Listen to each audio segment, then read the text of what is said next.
چلو سیکھیں۔ الحمدللہ رب العالمین والصلاة والسلام علی سید الانبیاء والمرسلین، اما بعد فاعوذ باللہ من الشیطان الرجیم، بسم اللہ الرحمن الرحیم۔ الصلاة والسلام علیک یا رسول اللہ وعلی آلک و اصحابک یا حبیب اللہ۔ الصلاة والسلام علیک یا نبی اللہ وعلی آلک و اصحابک یا نور اللہ۔ السلام علیکم ورحمۃ اللہ وبرکاتہ۔ جی پیارے بچوں اور کڈس مدنی چینل کے ناظرین، کڈس مدنی چینل کا بہت پیارا پروگرام شروع ہو چکا ہے۔ پروگرام کا نام ہے قرآن ٹائم۔ پروگرام شروع ہو چکا ہے اور قرآن پاک کی معلومات حاصل انشاءاللہ الکریم آج بھی ہم کریں گے، اور آج بھی ہمیں بہت اچھی باتیں پتہ چلیں گی اپنے اس پیارے سے پروگرام کے ذریعے۔ قرآن ٹائم پروگرام میں قرآنی معلومات حاصل کرتے ہیں ہم۔ کیا حاصل کرتے ہیں؟ قرآنی معلومات۔ قرآن ٹائم ہے، نام دیکھیں آپ، قرآن ٹائم یعنی کہ قرآن کا وقت۔ قرآن ٹائم جو ہوتا ہے وہی ہمارا سب سے اچھا ٹائم ہے، وہی ہمارا سب سے پریشیس ٹائم ہے۔ ہمیں قرآن پاک کو ٹائم دینا چاہیے۔ قرآن پاک کو ٹائم دینے سے کیا مطلب ہے؟ قرآن پاک کی تلاوت کرنی چاہیے، قرآن پاک کے ترجمے کو پڑھنا چاہیے اور قرآن پاک کو سمجھنے کی کوشش کرنی چاہیے۔ اب بچے جو ہیں وہ کیسے سمجھیں گے قرآن پاک کو؟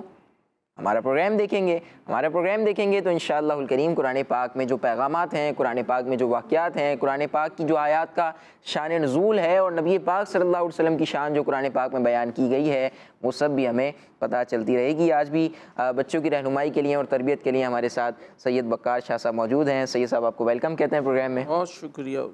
جی پیارے بچوں اور کڈس مدنی چینل کے ناظرین، آئیے اپنے پروگرام کے پہلے سیگمنٹ کی طرف بڑھتے ہیں، لیکن اس سے پہلے آپ کو نبی پاک صلی اللہ علیہ وآلہ وسلم پر درود پاک پڑھنے کی فضیلت بیان کرتے ہیں۔ ہمارے پیارے نبی صلی اللہ علیہ وآلہ وسلم نے ارشاد فرمایا، جسے یہ پسند ہو کہ اللہ پاک کی بارگاہ میں پیش ہوتے وقت اللہ پاک اس سے راضی ہو، اسے چاہیے کہ مجھ پر زیادہ درود شریف پڑھے۔ صلو علی الحبیب صلی اللہ علی محمد صلی اللہ علیہ وآلہ وسلم۔ سبحان اللہ سبحان اللہ۔ ہر ہی مسلمان کی یہ خواہش ہوگی کہ جب ہم اللہ پاک کی بارگاہ میں پیش ہوں، اللہ پاک کی حضور حاضر ہوں، تو ہم اللہ پاک ہم سے راضی ہو۔ ہر ہی بندہ یہ چاہے گا، ہر مسلمان کی یہ خواہش ہوگی۔ تو ہمیں فارمولہ بتا دیا گیا ہے کہ اگر آپ چاہتے ہیں کہ اللہ پاک کی بارگاہ میں پیش ہوتے وقت اللہ پاک آپ سے راضی ہو، تو آپ نے کیا کرنا ہے؟ زیادہ درود پاک پڑھنے ہیں۔ کیا پڑھنا ہے؟ درود پاک پڑھنے ہیں، زیادہ پڑھنے ہیں، کثرت سے پڑھنے ہیں، تو انشاءاللہ الکریم اس کے ذریعے رحمتیں بھی نازل ہوں گی۔ آئیے پیارے بچوں اور کڈس مدنی چینل کے ناظرین، پروگرام کے پہلے سیگمنٹ کو شامل کرتے ہیں جس کا نام ہے تلاوت۔ قرآن ٹائم، قرآن ٹائم، قرآن ٹائم۔ اعوذ باللہ من الشیطان الرجیم۔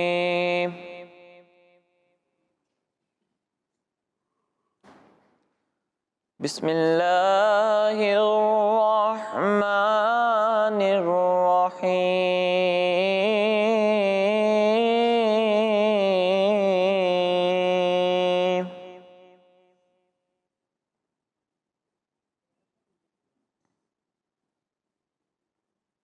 قل لمن ما فی السماوات والارض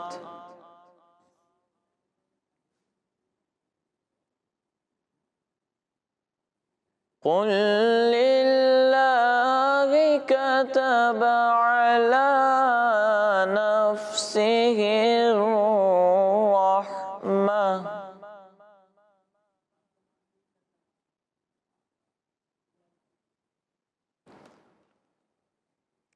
لا يجمعنكم إلى يوم القيامة لا ريب فيه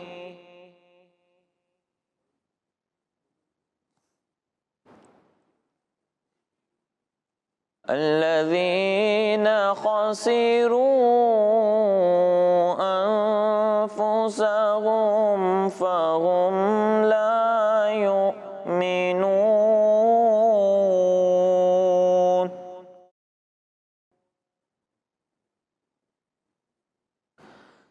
صدق اللہ العظیم۔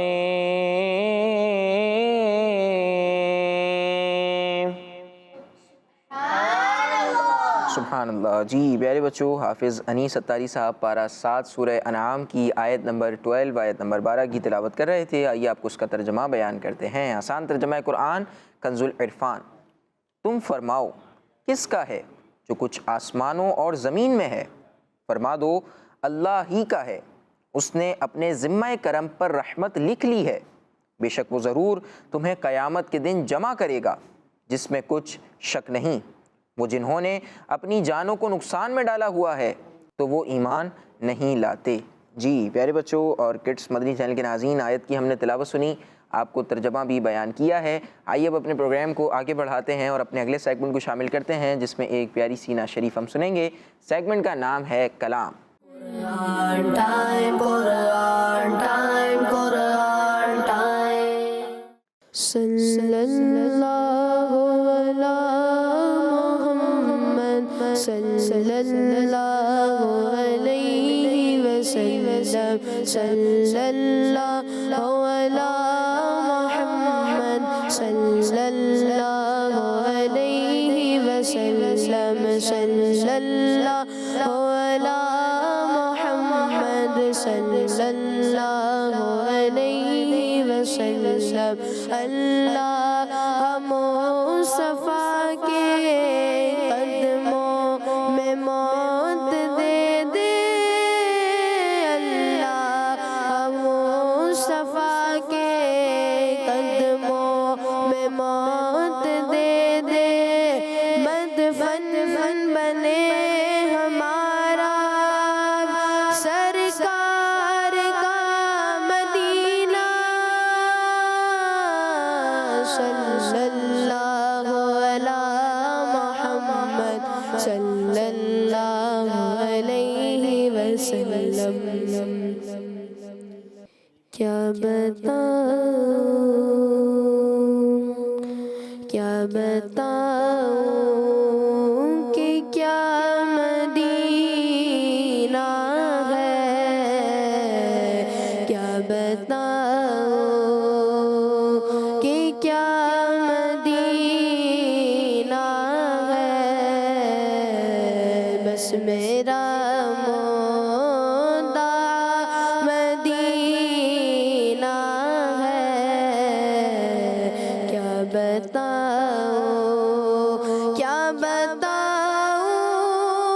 کہ کیا مدینہ ہے،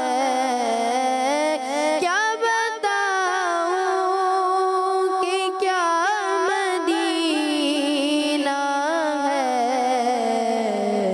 بس میرا مدعا مدینہ ہے، بس میرا مدعا مدینہ ہے۔ اٹھ کے جاؤں کہاں مدینے سے، اٹھ کے جاؤں کہاں مدینے سے، کیا کوئی دوسرا مدینہ ہے، کیا بتاؤں اس کی آنکھوں کا نور تو دیکھو، اس کی آنکھوں کا نور تو دیکھو، اس کی آنکھوں کا نور تو دیکھو، جس کا دیکھا ہوا مدینہ ہے، کیا بتاؤں دل فدا ہے مدینے والے پر، دل فدا ہے مدینے والے پر،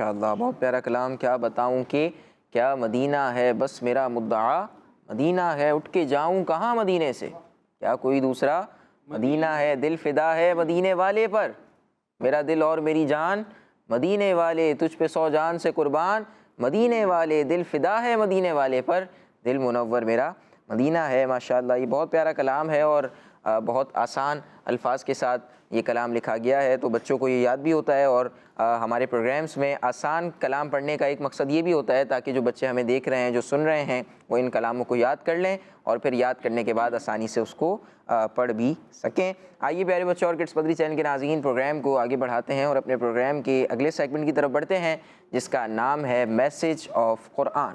قرآن ٹائم، قرآن ٹائم، قرآن ٹائم. پیارے بچوں، اللہ پاک پارہ 19 سورہ فرقان کی آیت نمبر 70 میں ارشاد فرماتا ہے، اعوذ باللہ من الشیطان الرجیم، بسم اللہ الرحمن الرحیم. إلا من تاب وآمن وعمل عملا صالحا فأولئك يبدل الله سيئاتهم حسنات وكان الله غفورا رحيما. ترجمہ کنز العرفان. مگر جو توبہ کرے اور ایمان لائے اور اچھا کام کرے تو ایسوں کی برائیوں کو اللہ نیکیوں سے بدل دے گا اور اللہ بخشنے والا مہربان ہے. سبحان اللہ، سبحان اللہ. جی نہال بھائی، سیگمنٹ ہمارا آ گیا میسج آف قرآن. قرآن پاک کی آیت سنتے ہیں، ترجمہ سنتے ہیں اور کوشش کرتے ہیں کہ ہم یہ سمجھیں کہ ہمارا پاک پروردگار اللہ پاک جو ہمارا بنانے والا ہے، جو ہمیں پیدا کرنے والا ہے، ہمیں نعمتیں عطا کرنے والا ہے، اور پھر قیامت کے دن اس نے حساب بھی لینا ہے. ٹھیک ہے، تو وہ ہم سے کیا فرما رہا ہے. تو آئیے سمجھتے ہیں، اور اس میں یوں کہہ لیجئے یہ وہ آیات کا انتخاب ہے.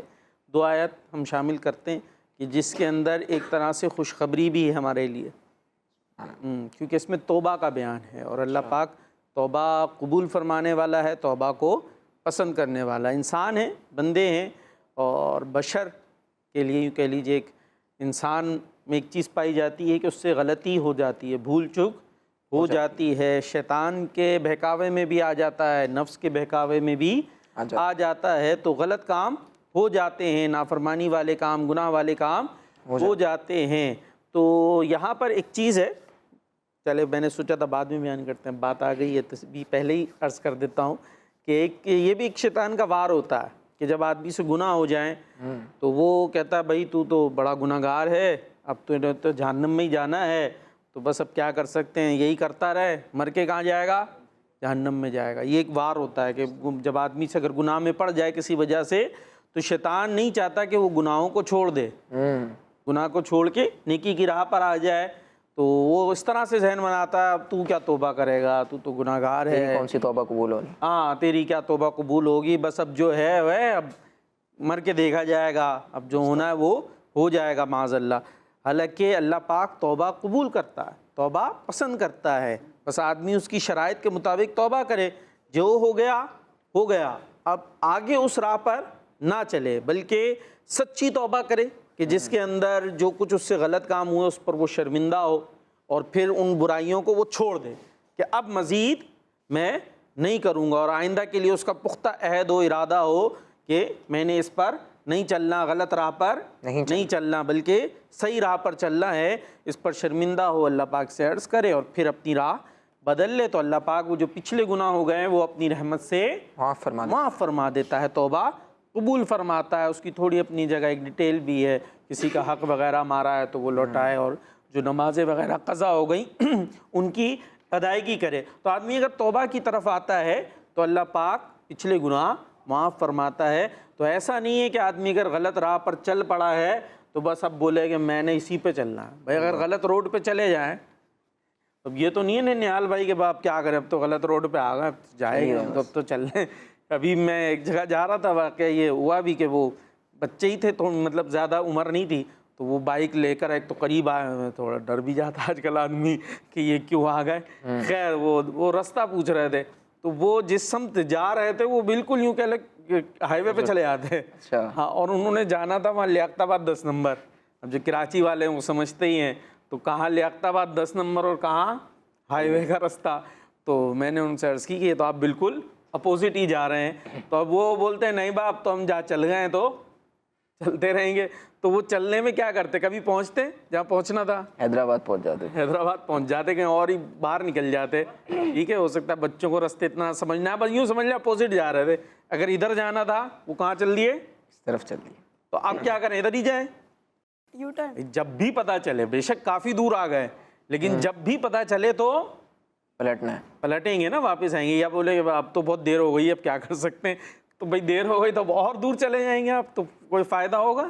نقصان. بات سمجھ میں آ رہی ہے. اگر دیر سے بھی پتہ چلا تو کیا ہو گیا.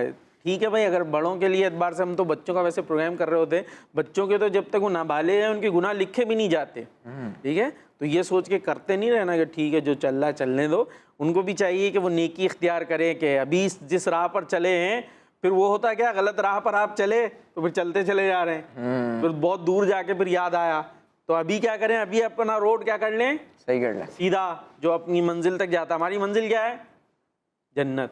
ہماری منزل کیا ہے، جنت ہے. ہم نے کہاں پہنچنا ہے، جنت میں. تو جو جنت کی طرف جانے والا روڈ ہے، صراط مستقیم جسے ہم کہتے ہیں. صراط ویسے کہتے ہیں روڈ کوئی، مستقیم یعنی سیدھا.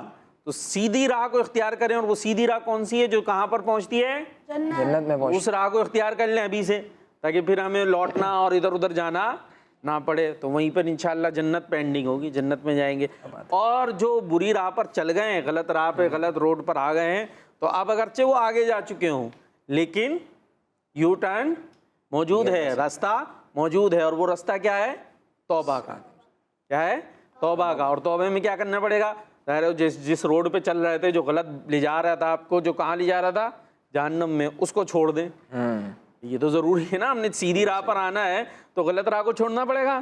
کوئی بولے نہیں بھائی میں توبہ کر رہا ہوں، غلط چلتا اسی پر ہے.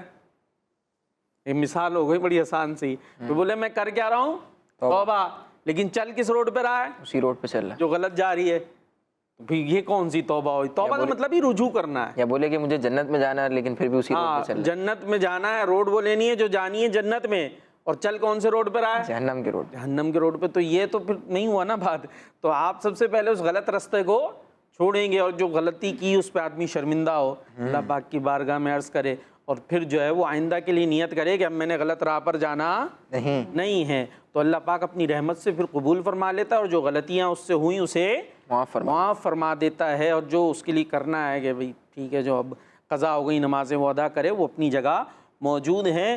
تو اب یہ آیت میں ارشاد فرمایا گیا کہ جو شخص شرک، ناحق قتل، برے کام اور دیگر کبیرہ گناہوں سے توبہ کرے، ٹھیک ہے، اور اللہ پاک اور اس کے حبیب صلی اللہ علیہ وسلم پر ایمان لائے، اور توبہ کے بعد نیک کام کرے، تو ایسے لوگوں کی برائیوں کو اللہ پاک نیکیوں سے بدل دے گا. سبحان اللہ. یہ تو اور ایک خوشخبری یہاں موجود ہے. ہم نے بات کی تھی کہ توبہ قبول کرتا ہے اللہ پاک، اور کیا کرتا ہے، ابھی تک جو ہے نا وسوسہ شیطان کے، تم نے اتنے گناہ کر لیے، تو اللہ پاک تو فرما رہا ہے ان گناہوں کو کیا کرے گا اللہ پاک، نیکیوں سے بدل دے گا. کیا کرے گا بچوں، نیکیوں سے بدل. معاف. ایک تو ہے نا معاف، یہاں معافی کی بات نہیں ہو رہی، یہاں تو بات ہو رہی ہے کہ اللہ پاک یبدل اللہ سیئاتہم حسنات، اس کے جو گناہ ہیں انہیں بدل دے گا نیکیوں کے ساتھ، نیکیوں سے. یعنی وہ گناہوں کا اس نے لگایا تھا ڈھیر، جس کو دیکھ کر وہ سوچ رہا تھا کہ بھائی اب تو گئے، اب تو جہنم میں جائیں گے، لیکن اس نے کی اچھی اور سچی توبہ. تو وہ جو ابھی تک تھا کس کا ڈھیر، گناہوں کا،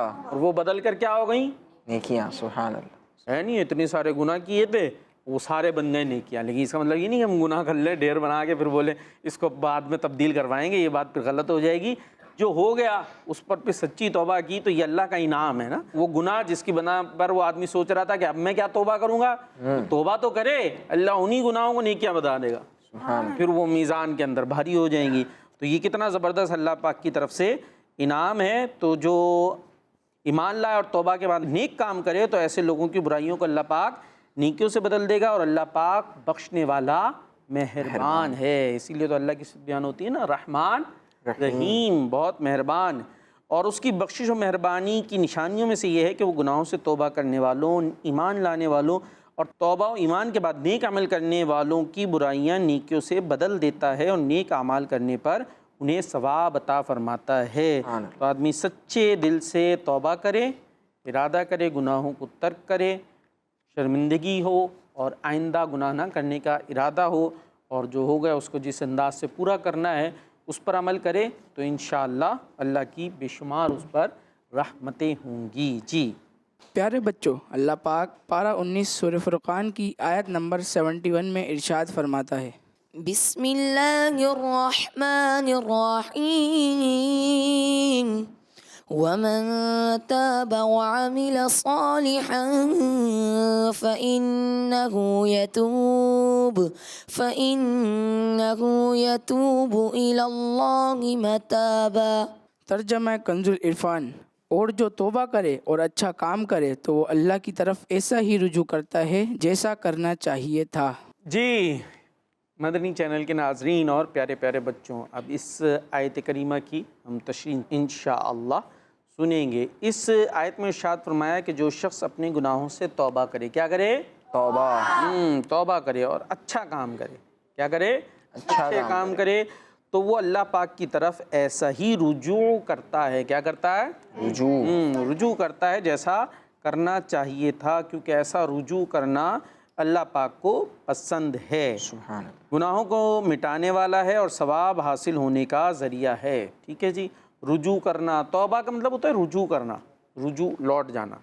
ٹھیک ہے، جیسے ابھی ہم نے مثال بھی دی تھی کہ ہم غلط طرف جا رہے تھے تو لوٹ کے صحیح طرف آ گئے، تو یہ کیا کہلایا؟ رجوع کہلایا۔ ہاں، اور اسی کو ہم کہتے ہیں توبہ کرنا۔ کیا کہتے ہیں؟ توبہ کرنا۔ تو توبہ کا اگر ہم مطلب بھی سیکھ جائیں، یہ بھی ایک آج کی بات ہوگی، بڑے بڑے ہو سکتا ہے کہ پوچھے بھائی توبہ کرتے تو رہتے ہیں، توبہ توبہ یوں بھی ہوتی ہے نا توبہ، نیال بھائی کیا ہو گیا وہ توبہ توبہ، بھائی یہ کانوں کو یوں کر کے ہاتھ لگایا تو کیا ہو گئی؟ وہ توبہ ہو گئی۔ تو یاد رکھیے خالی یہ کانوں پہ ہاتھ نہیں چلیں گے، بلکہ اس کی اپنی ایک شرائط ہیں توبہ کی نا، کہ آپ کو اس پر عمل کرنا پڑے گا تو وہی سچی توبہ ہوگی۔ اور وہ سچی توبہ کیا ہے کہ بندہ اللہ پاک کی بارگاہ میں اپنے گناہ کا اقرار کرے، اپنے گناہ کا کیا کرے؟ اقرار، کہ مجھ سے کیا ہو گیا ہے؟ گناہ ہو گیا ہے۔ اچھا، اس پر شرمندگی کا اظہار کرے، اس پہ شرمندہ ہو، اسے ندامت ہو کہ میں نے جو کیا ہے یہ کام غلط تھا، یہ کام مجھے کرنا نہیں چاہیے تھا، اور آئندہ اس گناہ کو نہ کرنے کا پختہ ارادہ کرے، اب میں یہ غلط کام نہیں کروں گا، یہ پکا ذہن ہو۔ ٹھیک ہے، اور پختہ ارادہ کرتے ہوئے اللہ پاک سے اپنے گناہ کی معافی مانگے کہ اللہ پاک جو گناہ ہوا اس کو معاف فرما دے، تو ایسی توبہ ہی اللہ پاک کی بارگاہ میں مقبول اور پسندیدہ ہے، اور ایسی توبہ ہی حقیقت میں فائدہ دینے والی اور گناہوں کو مٹانے والی ہے۔ یعنی خلاصہ یہی نکلا، جو گناہ اس نے ماضی میں کیے تھے ان پر شرمندہ ہو، اور اب ان گناہوں کو چھوڑ دے، حال میں ماضی پر جو کیا اس پہ شرمندہ، اور جو پریزنٹ ہے وہ گناہ چھوڑ دیے، اور آئندہ کے لیے، فیوچر کے لیے وہ گناہ نہ کرنے کا پختہ پکا ارادہ ہو، پکی نیت ہو کہ اب میں یہ برا کام، یہ گناہ کا کام نہیں کروں گا۔ تو یہ ہے سچی توبہ۔ اور اس میں پھر نمازیں اگر قضا کی ہیں، روزے قضا کی ہیں، تو ظاہر ہے ان کی ادائیگی کرنی ہوگی، اور اگر کسی کے کوئی مال وغیرہ پیسے وغیرہ دبا لیے ہیں تو وہ اس کو لوٹانے ہوں گے۔ تو یہ پکی توبہ ہے، سچی توبہ ہے، انشاءاللہ یہ ہمارے گناہ بھی پٹوا دے گی۔ اچھا، ایک بات جو ہم نے کی کہ آئندہ کے لیے ارادہ ہو، کوئی بولے بھائی ہم توبہ کرتے ہیں پھر غلط کام ہو جاتا ہے، تو اس میں یہ بیان کیا کہ آپ کی نیت یہ ہو کہ میں اب برا کام نہیں کروں گا۔ اب انسان ہے نا بھائی، اور انسان کو کون کون بہکا رہا ہوتا ہے؟ شیطان۔ ہاں، شیطان، اور بھی ایک اور ہوتا ہے، نفس ہوتے ہیں۔ یہ مشکل ہو جائے گا، ابھی شیطان ہی یاد کر لیں۔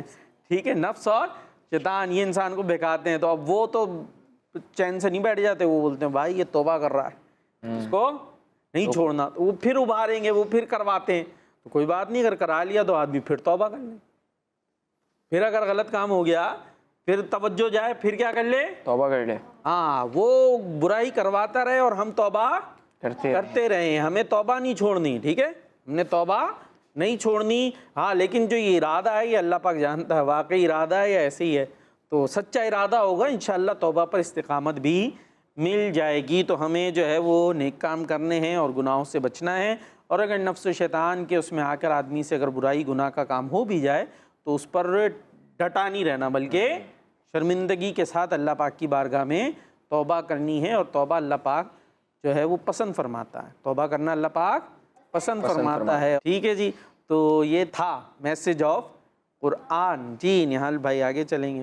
جی ماشاء اللہ، پیارے بچوں اور کڈس مدنی چینل کے ناظرین، قرآن پاک کے پیارے پیارے پیغامات ہم سن رہے تھے، اور آج ہم نے توبہ کے حوالے سے سنا ہے اور بڑی اچھی اچھی باتیں پتہ چلی۔ پہلے پیغام میں ہمیں بہت اچھی مثال کے ذریعے سمجھایا گیا کہ بھائی غلط روڈ پر ہم جا رہے ہیں تو ہم نے دوبارہ سے سیدھے روڈ پر آ جانا ہے، یہ نہیں کہ غلط روڈ پر جا رہے ہیں، اب کسی نے راستہ بتا بھی دیا لیکن پھر بھی اسی روڈ پر جاتے جا رہے ہیں، تو یہ پھر جو ہے وہ اپنے آپ کو نقصان میں، ہلاکت میں ڈالنے والی بات ہے۔ ہمیں صراط مستقیم پر چلنا بھی چاہیے، اور ہمیں اللہ پاک سے دعا بھی کرنی چاہیے کہ اللہ پاک ہمیں صراط مستقیم پر ہی قائم رکھے۔ اور دوسرے میسج پہ ہم نے کیا سنا؟ دوسرے میسج میں ہم نے یہ سنا کہ بھئی توبہ جو کی جاتی ہے، سچی توبہ جو ہوتی ہے، اس کے 3 اصول ہیں، 3 شرائط ہیں، اور وہ کیا ہیں؟ نمبر 1 غلطی کا اقرار، گناہ کا اقرار۔ گناہ کا اقرار کریں۔ اقرار کا مطلب کیا ہوتا ہے؟ ماننا، قبول کرنا کہ ہاں مجھ سے غلطی ہو گئی ہے، میں نے جھوٹ بول دیا ہے، میں نے دھوکہ دے دیا ہے نا، اس کا اقرار کرے، اس کو مان لے۔ دوسرے نمبر پہ کیا کرے؟ شرمندگی، شرمندگی اس کو ہو، ندامت، وہ اپنی غلطی پر محسوس کرے، گناہ پر ندامت ہو اسے، اور پھر تیسرے نمبر پر آئندہ کبھی گناہ نہ کرنے کا پکا ارادہ کرے، تو اب ہی اس کی جو ہے وہ توبہ کو قبول کیا جائے گا، کیونکہ یہ سچی توبہ کی شرائط ہیں، سچی توبہ کے اصول ہیں۔ یوں بھی بیان کر سکتے ہیں کہ جو ماضی پہ جو گناہ کر لیے اس پہ شرمندہ ہو، حال میں اسے ترک کر دے، کہ ابھی نہ کر رہا ہو، پتہ چل رہا ہے بول میں بھی جھوٹ بھی رہا ہوں اور ساتھ میں توبہ بھی کر رہا ہوں، تو حال میں چھوڑ دے، اور مستقبل کے لیے اس کی نیت ہو کہ اب میں یہ گناہ نہیں کروں گا۔ تو 3 چیزیں ہو گئی، ماضی، حال، مستقبل۔ ماضی پہ شرمندگی، حال میں ترک، اور فیوچر میں مستقبل کے لیے ارادہ کہ اب میں نے یہ گناہ نہیں کرنا۔ ماشاءاللہ ماشاءاللہ۔ جی پیارے بچوں اور کڈس مدنی چینل کے ناظرین، آئیے اب اپنے پروگرام کو آگے بڑھاتے ہیں اور اگلے سیگمنٹ کو شامل کرتے ہیں جس کا نام ہے بیان نزول۔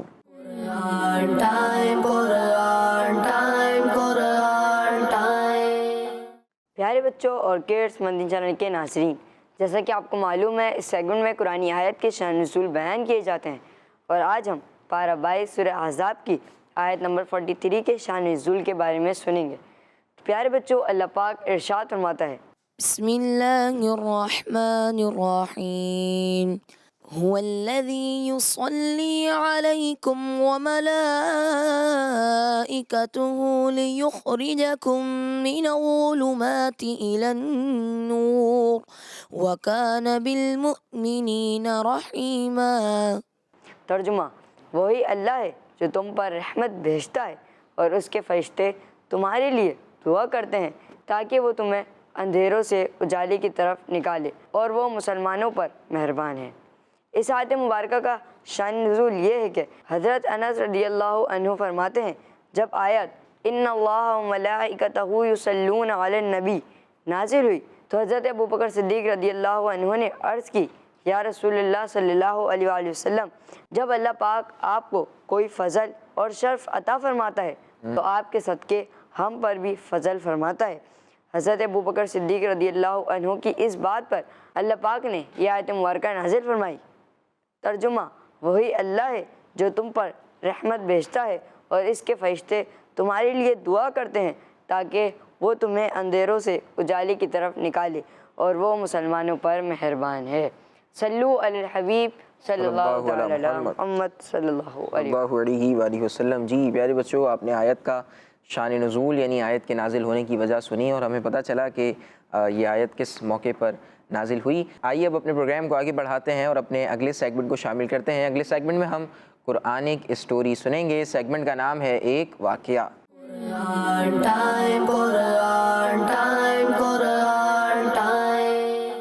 جی پیارے بچوں اور کڈس مدنی چینل کے ناظرین، ایک اور دلچسپ قرآنی واقعے کے ساتھ ہم حاضر ہیں، اور آج جو واقعہ ہے وہ پیارے آقا صلی اللہ تعالیٰ علیہ وسلم کے مبارک گھر میں آنے والے مہمانوں کا ہے۔ سبحان اللہ، کیا بات ہے بھائی، پیارے نبی علیہ السلام کے گھر میں مہمان۔ اچھا، اب ہوا یہ کہ ایک بات، حضور صلی اللہ تعالیٰ علیہ وآلہ وسلم نے صحابہ کرام رضی اللہ عنہم کی کسی موقع پر دعوت فرمائی، کیا بات ہے، صحابہ کا مقدر دعوت ہوتی ہے نا، ہماری بھی ہوتی ہے، کسی کے گھر جاتے ہیں، کبھی ہم کسی کی دعوت کرتے ہیں، وہ صحابہ کی دعوت کر رہے ہیں پیارے نبی صلی اللہ تعالیٰ علیہ وآلہ وسلم۔ اچھا، کافی تعداد میں لوگ آتے اور کھانے سے فارغ ہو کر چلے جاتے، کھانا پیش کیا جاتا، کھانے سے فارغ ہو کر چلے جاتے۔ اچھا، آخر میں 3 لوگ ایسے تھے جو کھانے سے فارغ ہو کر بیٹھے رہے، یعنی کھانا کھا لیا پھر بھی وہیں پر بیٹھے ہوئے ہیں۔ اب کیا چل رہی ہے بھائی؟ گفتگو چل رہی ہے، بات چیت کا سلسلہ جاری ہے۔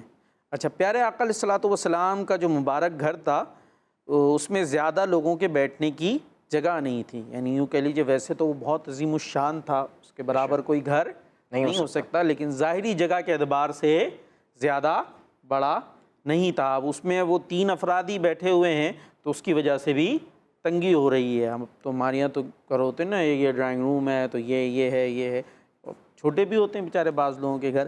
خیر، اب جگہ نہیں تھی زیادہ بیٹھنے کی لوگوں کی نا، زیادہ لوگوں کے بیٹھنے کی جگہ نہ تھی، تو اس سے گھر والوں کو تکلیف ہوئی۔ اچھا، پیارے آقا صلی اللہ تعالیٰ علیہ وسلم کے گھر والوں کو ان لوگوں کے بیٹھے رہنے کی وجہ سے اپنے کام کاج کرنے میں بھی پریشانی ہو رہی تھی، تو رسول کریم علیہ الصلوۃ والسلام ان لوگوں کے درمیان سے اٹھ کر تشریف لے گئے۔ اچھا، کچھ دیر بعد جب پیارے آقا علیہ الصلوۃ والسلام واپس تشریف لائے تو پیارے آقا علیہ الصلوۃ والسلام نے دیکھا کہ یہ لوگ اب تک اپنی باتوں میں لگے ہوئے ہیں۔ نبی کریم علیہ الصلوۃ والسلام دوبارہ واپس تشریف لے گئے۔ جب دوسری بار ان لوگوں نے دیکھا کہ پیارے آقا علیہ الصلوۃ والسلام ہمیں دیکھ کر واپس تشریف لے گئے ہیں، تو یہ لوگ پیارے آقا علیہ الصلوۃ والسلام کے گھر سے روانہ ہوئے، اور جب یہ لوگ روانہ ہو گئے تو اس کے بعد پیارے نبی علیہ الصلوۃ والسلام اپنے گھر میں تشریف لائے اور دروازے پر پردہ ڈال دیا۔ اچھا، یہ بھی نبی پاک علیہ الصلوۃ والسلام کا ایک انداز ہے۔ سبحان اللہ۔ گھر کے اندر دعوت کی ہے، افراد آئے، وہ بیٹھے ہوئے ہیں۔ اب ایک بات ہے نا، بندہ سوچے بھائی ان کو کہتے ہیں بھائی اٹھ کے جاؤ یار، جگہ نہیں ہے، بات سمجھ میں آ رہی ہے؟ اب وہاں پر تنگی ہو رہی ہے، پریشانی ہو رہی ہے، لیکن نبی کریم علیہ الصلوۃ والسلام اپنی زبان مبارک سے نہیں فرما رہے کہ اٹھ کے چلے جاؤ بھئی یہاں بس کھانا ہو گیا، دعوت ہو گئی، تھوڑی دیر بیٹھ بھی گئے، اب اور کتنی دیر نہیں، بلکہ ایک انداز سے آپ اٹھ کر تشریف لے گئے۔ وہ اپنی باتوں میں لگے ہوئے ہیں، اب وہ تھے بھی 3، تو بعد میں حضور تشریف لائے، پھر جو ہے وہ دیکھا گفتگو میں ہے تو نبی کریم علیہ الصلوۃ والسلام پھر تشریف لے گئے۔ اس کے بعد پھر ان کو خیال آیا کہ اس کی وجہ سے پرابلم ہو رہی ہے، تو پھر وہ گئے۔ تو اس پر جو ہے اللہ پاک نے 12-22 سورہ احزاب کی آیت نمبر 53 میں اس واقعے کا جو ہے وہ بیان فرمایا ہے، اور جس کا ترجمہ ہے کہ اے ایمان والو، نبی کے گھروں میں نہ حاضر ہو جب تک اجازت نہ ہو۔ حاضر کب ہونی ہے؟ جب اجازت ہو، جیسے کھانے کے لیے بلایا جائے، یوں ہی نہیں کہ خود ہی اس کے پکنے کا انتظار کرتے رہو۔ یہاں پہ نبی پاک علیہ الصلوۃ والسلام کی عظمت کا بھی بیان ہے کہ آپ کے گھر میں آنے، دعوت کھانے کے آداب بھی اللہ پاک بیان فرما رہا ہے۔ کیا بات کہ حضور کے گھر میں کیسے حاضر ہونا ہے۔ ہاں، جب تمہیں بلایا جائے تو داخل ہو جاؤ، پھر جب کھانا کھا لو تو چلے جاؤ، جب کھانا کھا لو تو چلے جاؤ، اور یہ نہ ہو کہ باتوں سے دل بہلاتے ہوئے بیٹھے رہو، بے شک یہ بات نبی کو ایذا دیتی تھی تو وہ تمہارا لحاظ فرماتے تھے۔ یہ بات ہوئی نا کہ نبی کریم نے اپنی زبان سے نہیں ارشاد فرمایا کہ بھئی اٹھ جائیں، یہ نبی کریم علیہ الصلوۃ والسلام کا کیا ہے؟ لحاظ فرمانا ہے، اور اللہ حق فرمانے میں شرماتا نہیں۔ تو اس سے ہمیں یہ معلوم ہوا کہ جس کام سے پیارے آقا صلی اللہ تعالیٰ علیہ وسلم کو تکلیف ہوتی ہے، اللہ پاک بھی اس کام کو پسند فرماتا نہیں ہے۔ اسی لیے اللہ پاک نے پیارے آقا علیہ الصلوۃ والسلام کے گھر آنے والے مہمانوں سے فرما دیا کہ میرے حبیب علیہ الصلوۃ والسلام کے گھروں میں یوں ہی حاضر نہ ہو جاؤ، بلکہ جب اجازت ملے، جیسے کھانے کے لیے بلایا جائے تو حاضر ہوا کرو، اور جب کھانے سے فارغ ہو جاؤ تو واپس چلے جاؤ۔ تو حضور علیہ الصلوۃ والسلام کی یہاں سے عظمت بھی پتہ چلی کہ آپ کے گھر میں آنے جانے کے آداب بھی اللہ پاک نے بیان فرمائے، اس کے علاوہ بھی آداب بیان فرمائے کہ آپ سے کس طرح گفتگو کرنی ہے، گھر کے باہر سے آواز دے کر نہیں بلانا۔ تو یہ نبی کریم علیہ الصلوۃ والسلام کی شان و عظمت بھی ہے، اور یہاں سے جو ہمیں بہت کچھ سیکھنے کو ملتا ہے اگر اس پر بات کی جائے، کیونکہ پروگرام ہے قرآن ٹائم، قرآن کا ہمیں جو پیغام مل رہا ہے وہ ہمیں کیا مل رہا ہے کہ گھر میں ہم بھی جاتے ہیں، مہمان بن کے جاتے ہیں، بھائی کہیں نہ کہیں جاتے ہوں گے، تو اب ہمارا انداز کیا ہونا چاہیے، یہ ہمیں سیکھنے والی بات ہے کہ ہم جب مہمان بن کے جائیں تو مہمان بن کے جائیں، اس کے گھر میں وہ آزمائش بن کے نہ چلے جائیں. یہ ہوتا بچوں کا بھی ہوتا ہے. نہال بھائی ایسی کتنی مثالیں ہوں گی, آپ کے بھی علم میں ہوگی کہ بھائی وہ جب بچے کچھ اس ٹائپ کے بچے ہوتے ہیں کہ اگر وہ 2-3 دن کے لیے, بلکہ چھٹیاں ہیں جون جولائی کی, نانوں گھر, جو نانی کے گھر اور کہاں جاتے ہیں, اس کے بعد وہ کان ہی پکڑ لیتے ہیں ماموں ہے, وہ گھر کا کباڑا کر کے آ جاتے ہیں. اس ٹائپ کے بھی بچے ہوتے ہیں. تو یہ بہت بری بات ہے. تو یہ بڑوں کو بھی چاہیے کہ بچوں کی تربیت کریں, اور بچوں کو بھی چاہیے کہ وہ کس کے بچے ہیں, بچے کس کے بچے ہیں, ہم انسانوں کے ہی ہیں نا. تو انسان کے بچے ہی بننا چاہیے. انسان کے بچوں کا طریقہ کیا ہوتا ہے کہ ان کا انداز اچھا ہوتا ہے. بعض تو شاید ایسا لگتا ہے نہال بھائی, یہ فیل کرتے ہیں بھائی ہم گھر کی چیز تھوڑی, ہم تو کسی اور کے آئے ہوئے ہیں. اچھا, پھر سامنے جو میزبان ہوتا ہے وہ لحاظ کرتا ہے, جیسے یہاں بھی لحاظ کی بات ہوئی, تو بعض تو لحاظ کا ناجائز فائدہ اٹھانا شروع کر دیتے ہیں. یہ تو کچھ بول ہی نہیں سکتا, تو اس کے بیچارے کے گدے نکال کے پھینک دیے, وہ اس کے اندر بکس میں وغیرہ میں رکھے وہ ہوتے ہیں, یعنی ہر چیز الٹ پلٹ کے رکھ دی, تو چیزیں توڑ دیتے ہیں. تو یہ بہت بری بات ہے. کسی کے لحاظ کا ہمیں ناجائز فائدہ نہیں اٹھانا چاہیے کہ وہ ہم سے جو ہے وہ دل گرفتہ ہو جائے, اور پھر بعد میں پتہ چل رہا ہے آپ اگلی دفعہ مہمان بن کے آئے, وہ گیٹ ہی نہیں کھول رہے, آپ کھٹکھٹائے جا رہے ہیں, اس کو پتہ چل گیا اندر سے کہ یہ آ گئے, تو اس نے جو ہے وہ گیٹ کھولا چھوڑ دیا, وہ چپ چاپ بیٹھا ہوا اندر میں دبکے کہ گیٹ نہ کھولنا پڑ جائے, گیٹ کھولا یہ اندر آ جائیں گے. تو یہ اس ٹائپ کی ہماری حرکتیں نہیں ہونی چاہیے. بڑے آداب باقاعدہ شریعت نے ہمیں بیان کیے ہیں. کسی کے گھر میں جائیں تو یہاں تک ہے کہ جب آپ گھر میں جا رہے ہیں, جیسے تھوڑا سا جا رہے ہیں تھوڑی دیر کے لیے بھی, تو آپ نگاہیں جھکا کر اپنا جہاں ڈرائنگ روم میں جس جگہ وہ بٹھا رہے ہیں وہاں جائیں. خاص ہوتا ہے گھر میں گھستے ہی ادھر ادھر ادھر دیکھنا شروع. بھائی وہ آپ کو اپنے گھر میں لے جا رہا ہے, آپ گھر کی جاسوسی کرنے تھوڑی جا رہے ہیں. آپ گھر میں جا رہے ہیں تو جا کے چپ چاپ ایک جگہ پہ بیٹھیں, جو اور تھوڑی دیر بیٹھیں, جتنا بیٹھنے کا طریقہ ہے. کچھ دنوں کے لیے جاتے ہیں, جیسے اس طرح کے رشتہ دار ہیں, وہ اپنی جگہ ہے, لیکن تھوڑی دیر کے لیے گئے تو پھر تھوڑی دیر کے لیے جائیں. اس کے گلے کا ہار نہ بن جائے, بیچارے پریشان ہو جائے, خاص طور پہ کوئی بیمار ہے. جی گھڑی دیکھ رہے ہیں, ہاں بیچارہ گھڑی دیکھ رہا ہے, بار بار دیکھ رہا ہے, کسی طرح اس کو بھی گھڑی نظر آ جائے. تو کسی بیمار کی تعزیت کے لیے جاتے ہیں تو وہ اس کو اور بیمار کر کے آ گئے تھوڑا سا. بیمار کی عیادت کے لیے جاتے ہیں تو پتہ چل رہا وہ اس کے سر درد تھا, سر درد بڑھا کر آ گئے, بخار ہو گیا, ہاں ساتھ بخار بھی ہو گیا, اتنی دیر اس کے سر پہ بیٹھے رہے. تو اس طرح کے انداز ہمارے نہیں ہونے چاہیے. بلا وجہ کی باتیں شروع کر دیں اس کے گھر کے حوالے سے, یہ کیوں ہے بھائی, یوں کرا لو نا تم, ایسا کیوں نہیں ہے, یہ یہاں پہ کلر کروا لو.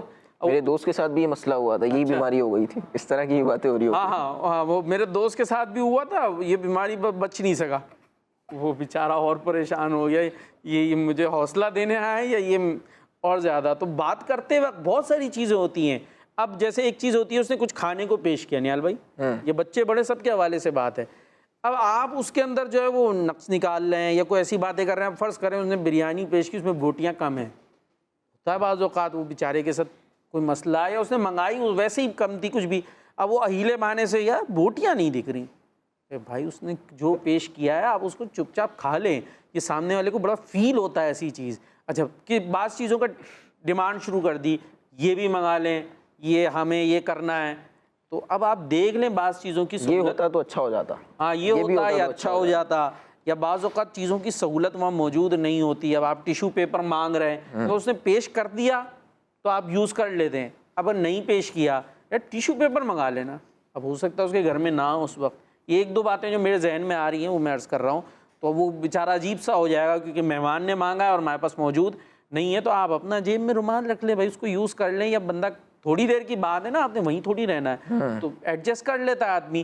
تو اس سے تقاضے نہ کریں, نہ اس کی چیز پر تنقید کریں, نہ بلا وجہ کے مشورے پیش کریں. مہمان بن کر جائیں, راحت کا سامان بن کر جائیں, اس کے گلے کا ہار یا عذاب بن کر نہ جائیں. تو مہمان بننے کے بھی آداب ہیں جو ہمیں شریعت نے بھی سکھائے ہیں. ٹھیک ہے, یا نبی کریم علیہ الصلوۃ والسلام کے گھر کا ایک معاملہ بیان فرمایا, اس سے ہمارے لیے بہت ساری رہنمائی ہے.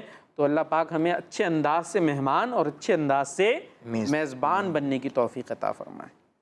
آمین آمین. ماشاء اللہ. جی پیارے بچوں اور کڈس مدنی چینل کے ناظرین, بہت پیاری پیاری باتیں ہمیں پتہ چل رہی تھی, اور یقیناً یہ باتیں ہماری تربیت کے لیے, ہماری رہنمائی کے لیے یہ بہت اہم باتیں ہیں, اور بچوں کو ضرور ان باتوں کا علم ہونا چاہیے اور ان باتوں پر بچوں کو عمل بھی کرنا چاہیے. اب سوال جواب کر لوں کچھ اس واقعے سے متعلق, جواب دیں گے بچوں؟ جی نہیں بھائی, 2-3 بچوں کی آواز آئی ہے بس, باقی سب کی نہیں آئی. جواب دیں گے؟ جی انشاءاللہ جواب دیں گے. مائک لے لیجئے. یہاں سے ایک اسلامی بھائی آ جائیں, ایک بچہ آ جائے, اور یہاں سے آپ بھی آ جائیں. مائک لے لیجئے تاکہ آپ کو جوابات دینے میں آسانی ہو. چلیں جی, پہلا سوال سیدھی جانب سے کر لیتے ہیں. آپ یہ بتائیے کہ نبی پاک صلی اللہ علیہ وسلم نے دعوت فرمائی تھی تو کس کی فرمائی تھی؟ صحابہ کی. صحابہ اکرام کی دعوت فرمائی تھی. جواب درست دے دیا ہے. یہ بتائیں کہ آخر میں کچھ لوگ جو ہے وہ وہاں پر بیٹھے رہے تھے, موجود رہے تھے, تو ان کی تعداد کیا تھی؟ چلیں جی آپ بتائیں. 3 لوگ تھے جو کھانا کھانے کے بعد وہاں پر بیٹھے ہوئے تھے, گفتگو کر رہے تھے. جواب درست دے دیا ہے. سبحان اللہ سبحان اللہ. یہ بتائیے کہ نبی پاک صلی اللہ تعالی علیہ وآلہ وسلم نے کیا انداز اختیار کیا تھا؟ علی بھائی بتائیں گے. وہاں سے جب انہوں نے دیکھا کہ وہ لوگ باتیں میں مصروف ہیں تو وہاں سے تشریف لے گئے, اور پھر جب وہ واپس آئے تو وہ لوگ وہیں بیٹھے ہوئے تھے تو وہ واپس تشریف لے گئے. نبی پاک صلی اللہ علیہ وسلم دوبارہ تشریف لے گئے اور پھر وہ لوگ بھی چلے گئے. پھر وہ لوگ جو ہے وہ انہیں محسوس ہو گیا کہ ہم جو بیٹھے ہوئے ہیں تو یہ تھوڑی سی تکلیف کا باعث بن رہا ہے, تو وہ وہاں سے چلے گئے تھے. پھر نبی پاک صلی اللہ علیہ وسلم دوبارہ تشریف لے آئے. جواب درست دے دیا ہے. اب یہ بتائیں کہ اس کی وجہ کیا تھی؟ یہ جو نبی پاک نے کام فرمایا اس کی ایک وجہ تھی, وہ وجہ کیا تھی؟ نبی پاک صلی اللہ علیہ وسلم کیا رکھ رہے تھے ان لوگوں کا؟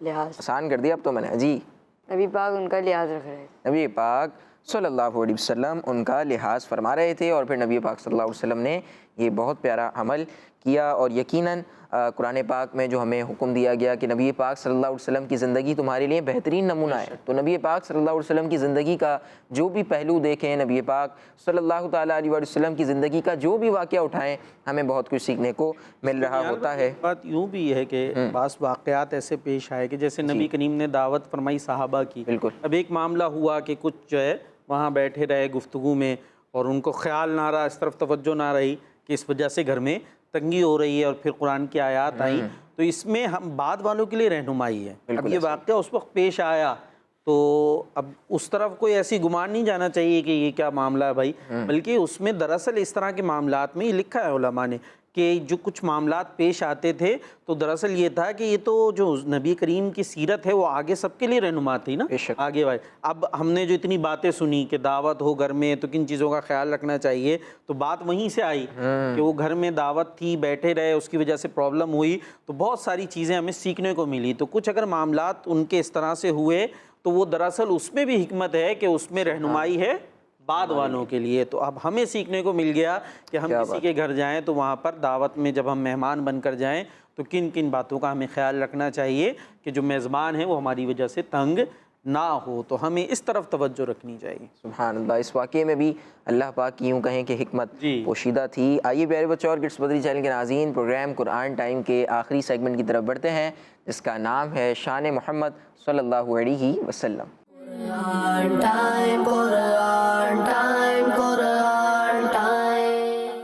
پیارے بچوں اور کڈس مدنی چینل کے ناظرین, سیگمنٹ ہے شان محمد صلی اللہ علیہ وآلہ وسلم, جس میں ہم آخری نبی محمد عربی صلی اللہ علیہ وآلہ وسلم کی شان و عظمت, فضائل و برکات اور حضور صلی اللہ علیہ وآلہ وسلم کی وہ خصوصیات سنیں گے جو قرآن کریم میں بیان کی گئی ہیں. بچوں, اللہ پاک پارہ 22 سورہ احزاب کی آیت نمبر 45 اور 46 میں ارشاد فرماتا ہے, بسم اللہ الرحمن الرحیم, یا ایہا النبی انا ارسلناک شاہدا ومبشرا ونذیرا وداعیا الی اللہ بإذنہ وسراجا منیرا. ترجمہ, اے نبی, بے شک ہم نے تمہیں گواہ اور خوشخبری دینے والا اور ڈر سنانے والا اور اللہ کی طرف اس کے حکم سے بلانے والا اور چمکا دینے والا آفتاب بنا کر بھیجا. پیارے بچوں اور کڈس مدنی چینل کے ناظرین, ان 2 آیات میں اللہ پاک نے آخری نبی محمد عربی صلی اللہ علیہ وآلہ وسلم کی 5 خوبیاں بیان فرمائی ہیں. سب سے پہلے پیارے آقا صلی اللہ علیہ وآلہ وسلم کو شاہد یعنی گواہ فرمایا گیا ہے, کیونکہ حضور صلی اللہ علیہ وآلہ وسلم قیامت تک ہونے والی ساری مخلوق کے شاہد ہیں. اس کے بعد نبی پاک صلی اللہ علیہ وآلہ وسلم کو مبشر فرمایا گیا, اس لیے کہ آپ صلی اللہ علیہ وآلہ وسلم ایمانداروں کو جنت کی خوشخبری دینے والے ہیں اور ساتھ ہی پیارے نبی صلی اللہ علیہ وآلہ وسلم کو نذیر بھی فرمایا گیا کہ حضور صلی اللہ علیہ وسلم کافروں کو جہنم کے عذاب کا ڈر سنانے والے ہیں۔ پھر پیارے نبی صلی اللہ علیہ وآلہ وسلم کو داعی فرمایا گیا کیونکہ آپ صلی اللہ علیہ وآلہ وسلم اللہ پاک کے حکم سے لوگوں کو اللہ پاک کی طرف بلانے والے ہیں۔ اور آخر میں اللہ پاک نے پیارے آقا صلی اللہ علیہ وآلہ وسلم کو چمکا دینے والا آفتاب یعنی سورج فرمایا ہے۔ کسی شاعر نے کیا ہی خوب کہا ہے، بشیر کہیے نذیر کہیے انہیں سراج منیر کہیے، جو سر بسر ہے کلام ربی وہ میرے آقا کی زندگی ہے۔ صلو علی الحبیب صلی اللہ علیہ محمد صلی اللہ علیہ وآلہ وسلم صلی اللہ علیہ وآلہ وسلم۔ سبحان اللہ سبحان اللہ۔ بشیر کہیے نذیر کہیے انہیں سراج منیر کہیے، جو سر بسر ہے کلام ربی وہ میرے آقا کی زندگی ہے۔ سبحان اللہ۔ نبی پاک صلی اللہ تعالیٰ علیہ وآلہ وسلم کی زندگی بے مثل و بے مثال زندگی ہے اور ہمارے لیے ہدایت کا سرچشمہ ہے۔ ہمارے لیے نبی پاک صلی اللہ علیہ وسلم کی زندگی میں رول ماڈل موجود ہے۔ ہمیں نبی پاک صلی اللہ علیہ وسلم کی زندگی کے مطابق ہی زندگی گزارنی چاہیے اور اس کی دعا بھی کرنی چاہیے کہ اللہ پاک ہمیں نبی پاک صلی اللہ علیہ وسلم کی زندگی کے مطابق، نبی پاک صلی اللہ علیہ وسلم کی تعلیمات کے مطابق، نبی پاک صلی اللہ تعالیٰ علیہ وسلم کی رہنمائی کے مطابق زندگی گزارنے کی توفیق عطا فرمائے ماشاءاللہ۔ اور سید صاحب میں اس چیز پہ غور کر رہا تھا کہ نبی پاک صلی اللہ علیہ وسلم کو اس آیت میں شاہد بھی کہا گیا، نذیر بھی کہا گیا، بشیر بھی کہا گیا اور داعی یعنی دعوت دینے والا بھی کہا گیا۔ سبحان اللہ۔ نبی پاک صلی اللہ علیہ وسلم کا سبحان اللہ، نبی پاک صلی اللہ علیہ وسلم کو سراج منیر کہا گیا یعنی کہ روشن آفتاب کہا گیا۔ سبحان اللہ۔ تو قرآن پاک کے جب ہم انداز پہ غور کرتے ہیں کہ نبی پاک صلی اللہ علیہ وسلم کو اللہ پاک جب قرآن پاک میں پکار رہا ہے تو نبی پاک صلی اللہ علیہ وسلم کا نام بھی بعض جگہوں پر لیا گیا، 4 مقامات پر نبی پاک صلی اللہ علیہ وسلم کو محمد نام سے پکارا گیا قرآن پاک میں، لیکن اکثر و بیشتر مقامات پر نبی پاک صلی اللہ علیہ وسلم کو القابات سے پکارا گیا۔ یہاں میں تھوڑے سے عرض کر دوں، پکارنے کی جو بات ہے نا وہ ہر جگہ نام سے کہیں نہیں پکارا۔ اچھا، نام ذکر ہے۔ اچھا اچھا۔ پکارا جو ہے نا یا ایھا المزمل یا ایھا المدثر، پکارا جب بھی ہے ندا دی ہے تو وہ القاب کے ساتھ ہے۔ ہاں ذکر ضرور آیا حضور علیہ السلام کا، کیونکہ ذکر ہونا اور ہے پکارنا اور ہے۔ جیسے پکارتے ہیں نا یا کر کے اے کر کے، تو جہاں بھی پکارا ہے وہاں القاب سے، یہی خاصیت ہے۔ اسی لیے یہ احکامات بیان کیے گئے ہیں کہ جب بھی حضور کو پکارا جائے گا تو وہ نام کے ساتھ نہیں بلکہ القاب کے ساتھ، یا رسول اللہ یا نبی اللہ، کہ اللہ نے جب نام سے نہیں پکارا تو ہم تو حضور کے غلام ہیں، اللہ کے بندے ہیں، تو ہم نبی پاک کو نام سے نہیں پکاریں گے بلکہ القابات کے ساتھ۔ ہاں اور نبیوں کو اللہ نے نام سے پکارا ہے، یا موسیٰ، اے موسیٰ، لیکن حضور کو کہیں بھی یا محمد قرآن میں یوں نہیں ملے گا، یعنی نام کے ساتھ پکارا نہیں ہے، بلکہ جہاں بھی اللہ پاک نے پکارا ہے القابات کے ساتھ پکارا ہے، ندا دی ہے۔ اور ذکر اللہ پاک نے قرآن پاک میں 4 جگہ اور 5 جگہ بلکہ غالباً نام ہے، احمد ایک جگہ ہے، 4 جگہ محمد ہے۔ تو ذکر فرمایا ہے نام کا اور پکارا القابات کے ساتھ ہے، اور کیسے کیسے القابات بیان فرمائے ہیں، کیسی کیسی شان۔ اور یہ تو یہی شان کو بیان کہتے ہیں نا ہم نعت، ہم نعت پڑھتے ہیں، نعت میں کیا ہوتا ہے؟ ایسا کلام جس میں نبی کی شان بیان کی گئی ہو، تو یہ شان تو اللہ پاک نے خود بیان فرمائی ہے قرآن۔ سبحان اللہ۔ نبی پاک صلی اللہ علیہ وسلم کی شان قرآن پاک میں بیان کی گئی اور نبی پاک صلی اللہ علیہ وسلم کو آپ کے القابات کے ساتھ پکارا گیا۔ کہیں نبی پاک صلی اللہ علیہ وسلم کو مزمل کہا گیا، کہیں نبی پاک صلی اللہ علیہ وسلم کو مدثر کہا گیا، کہیں رحمت للعالمین کہا گیا، کہیں خاتم النبیین کہا گیا، کہیں شاہد کہا گیا، کہیں بشیر کہا گیا، کہیں نذیر کہا گیا اور کہیں سراج منیر کہا گیا۔ کیا بات ہے نبی پاک صلی اللہ تعالیٰ علیہ وسلم کی شان و عظمت کی۔ پیارے بچوں، اسی پیارے سے سیگمنٹ کے ساتھ، ہماری باتوں کے ساتھ اس پروگرام قرآن ٹائم کی آج کے ایپیسوڈ کا وقت ختم ہوا۔ آپ سے ملاقات ہوگی اگلی ایپیسوڈ میں۔ یوٹیوب کڈس مدری چینل کو سبسکرائب کر لیجئے اور ہمارے پروگرام کو ثواب کی نیت سے آگے شیئر بھی کر دیجئے۔ صلو علی الحبیب صلی اللہ علی محمد صلی اللہ علیہ وآلہ وسلم۔ دیکھتے رہیے کڈس مدری چینل۔